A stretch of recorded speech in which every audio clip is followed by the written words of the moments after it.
చెంపకాశోక పున్నాగ సౌగంధికల సత్కచ అని కుప్పులో పెట్టుకున్న పువ్వులతో వర్ణన మొదలుపెట్టాడు వ్యాస మహర్షి. ఎందుకో తెలుసా? శిరస్సు నుంచి ఎందుకు మొదలుపెట్టారండి? పాదాల నుంచి మొదలు పెట్టచ్చు కదా. దేవుణ్ణి చూశామంటే మనం గుళ్ళో దేవుణ్ణి చూస్తే శివలింగం లాంటివి పక్కన పెట్టండి, లింగాకారంలో ఉంటాయి, కాళ్ళు చేతులు ఏం కనపడవు. కానీ విష్ణుమూర్తినో రామచంద్రమూర్తినో అమ్మవారినో మనం దర్శిస్తే ముందు మొహంలోకి చూసే ధైర్యం ఉందా మనకి? పాదాలు చూస్తాం. అంత ధైర్యం ఎక్కడది? ముందు పాదాలు చూసి అమ్మా నమస్కారం అని నెమ్మదిగా పైపైకి చూస్తాం. కానీ వ్యాస మహర్షి పైనుంచి కిందికి వర్ణించాడు.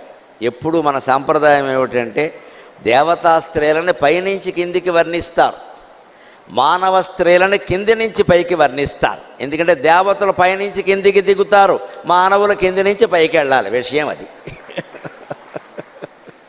మనం కిందే ఉన్నాం, ఇంకా కిందకి ఎక్కడ వెళతాం? కింద నుంచి పైకి వెళ్ళాలి.